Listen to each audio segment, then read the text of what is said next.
We are talking about lump sums and how to record them and apply them to a job, and how to access your P&L and reporting in regards to lump sums. So Jess, go ahead. All right, so the first step when you have a lump sum tract is to set up your job.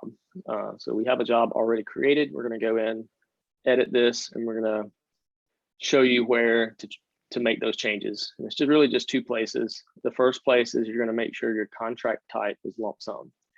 And so we're going to make sure that is chosen. And then the second place is that you want to actually record the lump sum that you paid. And you do that in this section here, the lump sum amount. You're going to choose the vendor or landowner that you paid it to. And then you're going to enter the amount and the date that you paid it. And if you have a split or something like that, you can add additional ones if you need to. But we're just going to record one for this example. So we'll save that.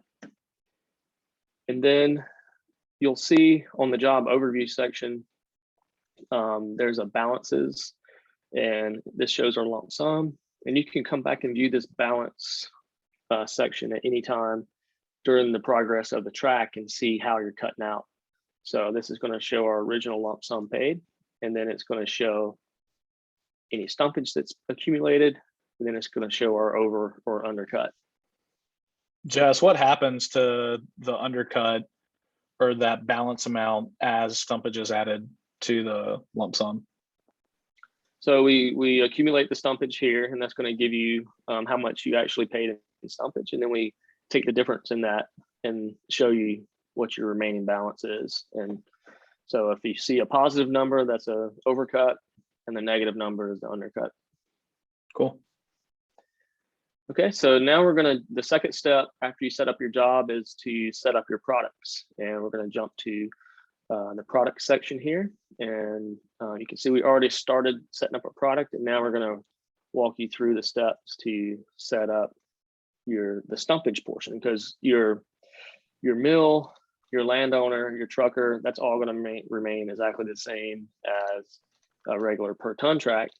But when it comes to a lump sum and setting up the stumpage portion of it, that's where it may differ.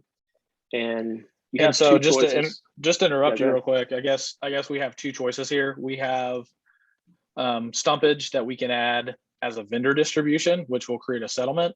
And then we have stumpage that we can add as a company distribution, which won't create a settlement, but it'll still track back to your P&L. So if you want to just walk us through the adding the stumpage as a vendor. Yep, so this works exactly like on a per ton. You're going to go in, choose stumpage. You select your vendor. And this could be the actual landowner, or it could be, another company or a bank account that you've set up. And then you set up the amount. Or if you're doing the company distribution, and it works exactly the same way, except you just don't choose a vendor. So if you don't want to set both of these up at the same time though, right? No, so we'll go back and okay. We're gonna use the example of setting it up as a company expense. So we'll remove this one. Gotcha. Okay, so we're gonna landowner stumpage, $10 a ton, and we're gonna click save. And so now we're going to, that's really all the setup that you need to do. From here on out, it's all about just tracking it. And so for this example, we have 2 loads set up, and we'll go in and just view those so that you can see how they're working. So here's the 2 loads. And you can see we have a stumpage transaction. There's our logging, trucking, and our delivery to the mill. And so this is showing up as stumpage. This is the amount. So now, how does this work? The next step is to track it on our P&L. So we're going to go to reports and forms. And we'll view the profit and loss. And let's search for yesterday and today. We'll show by job.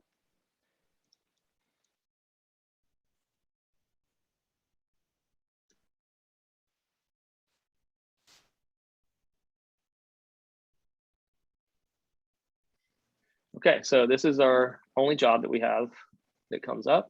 You can see this is our sales. We have our logging and trucking for normal. Now we have our stumpage.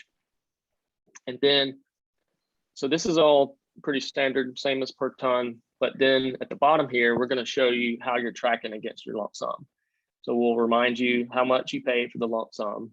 Now we're going to show the stumpage, the total stumpage that's accumulated as of 9/17, because that's the end date that we ran the report. So as of right now, we're still at a $600 undercut. And so if we stopped on the job, we stopped cutting and never came back again, instead of our profit being at minus 800, it's going to be minus 200. So I have a question. So at the top we I'm have sorry. 1,200. I misspoke. It's it would, instead of being a positive 400, it would actually be a negative 200 because of our undercut. Okay, go ahead. So at the top we have $1,200 of timber sales. So wouldn't it show a positive 200 of stumpage because we have a lump sum of 1,000? Oh, I see. That's from the mill. So we're looking at the $400 from the landowner in the expenses we've tracked section. $400. We've tracked Okay. $400 in stumpage so far. That's what we would have paid. Yep. But we actually paid this. Yep. So that's going to keep track throughout the life of the job. And so you can see, you can come back in here and see where that's tracking. Another place that you can see that is if we go back to our job and we go to our overview, and we can go back to that balances section, and it should show us the same. Oh, we just got to pick the right job.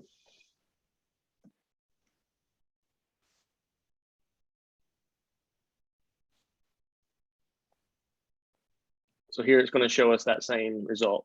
So we're going to see the total stumpage that matched our P&L, and then what's the undercut? Yeah, what's the difference between the negative $600 undercut and a negative $200 profit? Like, wouldn't my undercut be my profit? No, your undercut is only comparing how much you gained or lost with regards to stumpage, but your profit is everything across the whole job: logging, trucking, and the timber sales. Gotcha.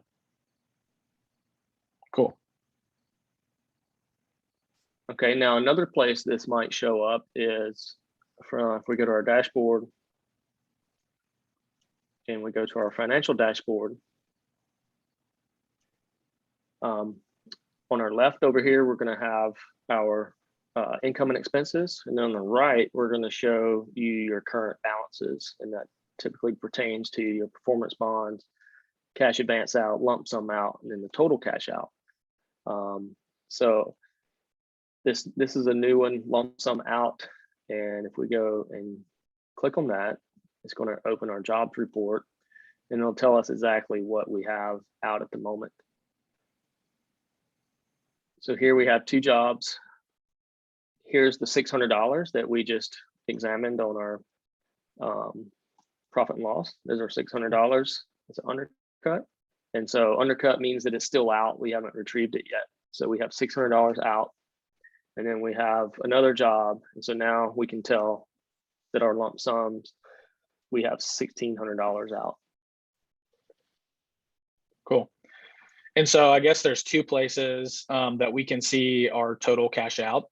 We can go to our financial dashboard, and as of today, we can always see our total cash out. And then I guess on our jobs report as well, we can click in. Yep, you can click that and it's going to open up your jobs report for you, and it's going to preload that particular report to show our total cash out. So our total cash out is all of our performance bonds, plus all the cash advances that are still out, plus our lump sums that are out. So that gives us our total cash out. Cool. And I think I saw on the jobs report that there are some like pre-generated reports that we can choose from that include all money out and lump sum and cash advance. Yeah, so there's actually, if we clear this, we'll see that we have some pre-made reports for you. And one of the newer, or two of the newer ones are the lump sum out, which we just saw, but then there's also the lump sum report. And this doesn't show you, this doesn't exclude the ones where you have overcuts. So you have undercuts and overcuts on this one. And so here's a good example. We have lump sum paid column, how much stumpage has accrued, and then what's the balance. And Cool. we can see that here our test job is actually at a $200 overcut. So there's $0 out now, and that overcut gets weighed against the undercuts. And so we can see a total over or undercut. And I'm assuming that this jobs report is that an as of today report? Yes, the jobs report is always as of today. That's your current standing. And same with the financial dashboard. This is as of today. Cool. Whereas your income and expenses is going to be on a set of date range. Change that second date to the 16th or whenever we had that low data come in. Yeah, or today. Yeah. Yeah, so this should show cool what was just on our financial report. Great. Awesome. Cool. Anything else? No, I think that's all the main from setup on the job, set up the products to tracking it in all the different places. That should conclude all of the lump sum. Cool. As always, you guys have our phone numbers and you have our emails. If you have any additional questions, feel free to reach out and we can go into additional details and help you however we can. Thanks.